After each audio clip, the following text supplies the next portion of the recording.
My name is Ahmed Maalim Hassan.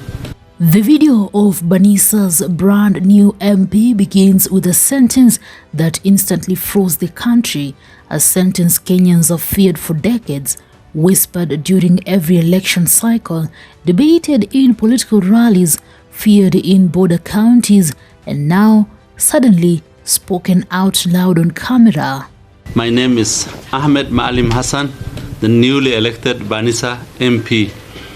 As you are aware of, we've just came from the ground in Banissa, and drought there is on another level.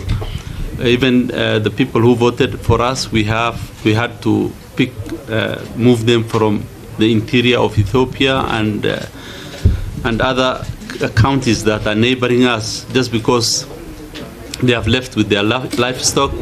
That single admission that residents who had crossed into Ethiopia and neighboring counties were mobilized and transported back to vote has triggered one of the most heated political conversations Kenya has seen since the last general election, because for many Kenyans, especially in urban centers far from the northern frontier, this moment feels like something deeper, something they have long feared might finally be unfolding. These things ziko na serious security implications. Sio kitu ya kufanya kiholela namna hii. Itafika mahali hawa watu watakuja kwa wingi, hata MCA atachaguliwa, hata MP atachaguliwa, hata governor atachaguliwa, hata msukuchua president atachaguliwa na atakuwa mgeni, atakuwa Mkenya. Wengine wataingia kwa jeshi, wataingia kwa polisi. Itafika mahali escort commander wa president mwenyewe atakuwa mgeni, hatakuwa Mkenya. Saa hizi mataifa inaangalia mipaka. Ukienda Amerika, taifa kubwa inazuia watu kuingia kwenye taifa lake, wanazuia. Itakuwaje a small undeveloped primitive country inafungura mpaka namna hii ili watu wakuje bila wanataka? Tutakuwa na nchi wapi? For years, Kenyans have speculated, what if people from across the border are being quietly integrated into the voter rolls? What if border movements are being used to tilt elections? What happens in 2027 if this becomes a national strategy? And suddenly, Banissa, a constituency rarely discussed outside Mandera County, has become the center of that national anxiety. Leo Wakenya wengi wako Addis Ababa. Sisi tuko hapa Kenya. I would ask our country, let's protect our borders. Ukiwa Kajiado, our neighboring country is Tanzania. Ukiwa sehemu za Lamu, tunapakana na Wasomalia. Tukifungua mipaka yetu bila kuangalia, tunaweza kupata shida. Wale tunatoka sehemu ya Kajiado, whenever watoto wanachukua ID ama passport, wanafanyiwa vetting. Wanafanyiwa vetting kwa nini? Kuna Watanzania wanaishi Kenya na wamekaa kwa muda mrefu. Ukiwapatia passport ama ID, utakuwa umevunja itikadi ya sheria za nchi tofauti.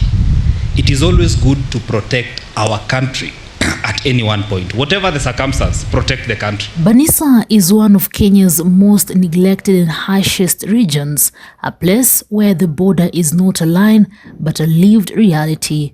Movement into Ethiopia is frequent, often driven by hunger, drought, and insecurity. Entire families shift across the frontier in search of pasture and water. Some stay for months, some for years. As you know, these kind of press conferences have become an annual debacle, because we are having this every year. And unless the government introduces a sustainable measure, we will keep on calling you for such kind of press conferences. The situation has, the members have expressed how the situation is, and most of the statements you've been hearing here is an understatement. Things on the ground tough.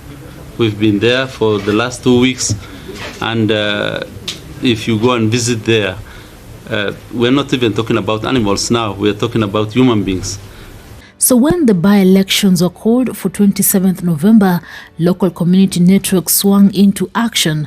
Politicians mobilized transport, clan elders relayed messages deep across the border regions, and residents who had moved into Ethiopia and neighboring counties, began streaming back home. This morning I had several calls from my constituencies of tension brewing among the clans. You know, Banissa is hotspot for interclan tension, and mostly this tension, these conflicts arises from the meager resources that we have there. Water, in fact, is one of the source of conflict. In the final tally, Ahmed Maalim Hassan of UDA party received 10,431 votes, nearly 90% of all ballots cast. His opponent received 1,240. Across Kenya, political observers reacted with disbelief, not because of the win, but because of the scale of mobilization. The idea that thousands could be moved across county borders and possibly across an international boundary just in time for a by-election struck at the heart of a national fear: the integrity of Kenya's voter register. Kenyan electoral law is clear. A voter must be ordinarily resident in the constituency where they vote. But Banissa forces a difficult question. What does ordinarily resident mean in the region where people live, move, and survive across border as part of daily life? Legal experts warn that if systemic transportation of non-resident voters is proved, a court could nullify the by-election. Yet so far, no petition has been filed. What about 2027? And here is where the national fear intensifies. If thousands of people can be mobilized across borders to vote in a small by-election, what stops political players from scaling the same model in a general election? What prevents the same kind of movement in 2027 when every vote will matter even more? These questions have reignited long-standing concerns about border counties, porous boundaries, communities that live on both sides, the possibility of cross-border influence, and the potential weaponization of migration patterns for political gain. Whether those fears are justified or exaggerated is not the point. This moment has made the fear feel real. The Electoral Commission IEBC has responded cautiously, saying only that it is aware of circulating video. No further comment, no investigation announced, no clarification requested from the MP. In a political environment already charged with suspicion, silence has only deepened the anxiety. But in Banissa itself, the tone is completely different. Here, residents insist this was not rigging, it was not importation, it was not a foreign influence operation. To them, it was a community scattered by drought, returning home for one day to try to secure some development, some representation, some hope. So Kenya is left with a paradox, a statement that triggered national fear and a region that sees the same act as lifeline, a by-election victory that feels to outsiders like a warning shot for 2027, but to locals feels like survival in one of the hardest places to live in this country. And somewhere between those two realities lies the uncomfortable truth of Kenya's border politics, a truth we will all have to confront long before the next general election. Newsroom, Maisha TV, Reader, Kering Chubet.